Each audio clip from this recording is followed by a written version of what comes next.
All right, this is how it works.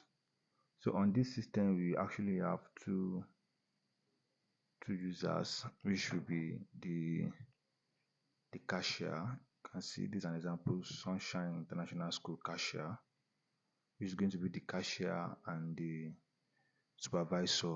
That is the person that will do the audit. So once you log in as the cashier, this is what you will see. This is your profile.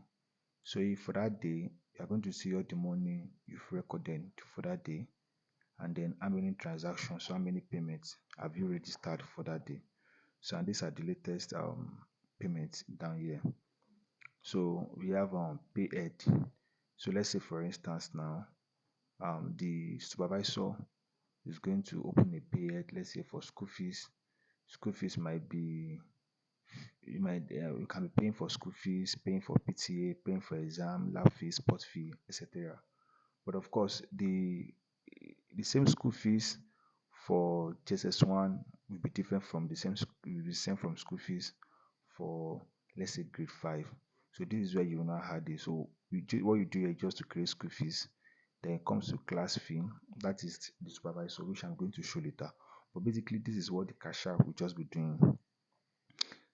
When it comes to, if any payment comes in, the cashier will just go to new payment and then select the class.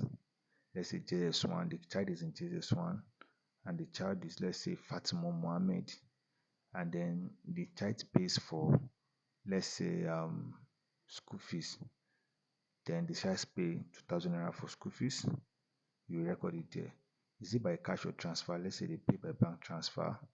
Then if there is any reference number from the receipt that you are recording, you put it there. But if it is not, then you create.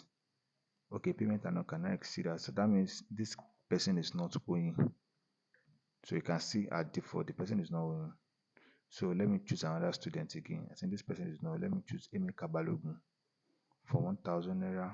Paid is paying for school fees. The balance is 8,000 naira. Then even as we are doing it, let me go back. You see the balance of that student. So let me go to another class, JSS2. Let me go for Latif. So you see Latif is owing school fees of 11,000 and is owing examination of 4,000. Is pre-populated there. So once that's how to register any payment, then you can see um the payment I did just now. So, so now that is about payment. So if you want to know the debtors, the money remaining, this is the financial audit. So all the money we're expecting is 690k, and all the money we've collected is 128k. You can see the summary here. Though a privacy can be set if you don't want the cashier to see it. So let's say for instance, I want to quickly look into Fatima. Just pray, you have 1 million students in your school. Just search for the student name here, and you can say Fatima Mohammed, and you can click here to see what Fatima Mohammed is going. So Fatima Mohammed is in JSS1. We are expecting the person to pay 18k. The person has paid 17k overall, and it remain 1k. So this is the summary. For school fees, she has paid 11,000 naira. Okay, we are expecting 10,000 naira, but she paid 11,000. So that is an error. For school fees, pay 5,000 naira. Okay, for school fees, we are expecting 10,000 naira from the student, but he has paid 11k for this thing. So and so all the summary of whatever the students have paid will be listed here. So let's proceed. So just search any student. Let me search another. Let me search today. Just search student at random. Then you can get the summary of whatever they are owing, expecting 14k but paid 1k to remain 13,000 naira, and so on and so forth. And if it is by class, let's say you want to know the summary of students in GSS1 for all statuses. So let's say those that are fully paid in GS1. So this person has fully paid. You can say that we are going to have 0 naira. It's not owing any money. Fully paid, partially paid. You can get those that have partially paid, and those that have not paid at all can get it there. So let's say I just want to get to status of all the status for the students in JS1. And let's look for those that are still owing school fees. You can click it to show for school fees alone. I want for PTA, those that are still owing school fees and PTA, or I want for PTA levy alone. You can summary. And once you are done, you can just print everything out like this. So that is basically how this part work. So to just a summary of all this thing on a straight without any issue. So that is the financial summary.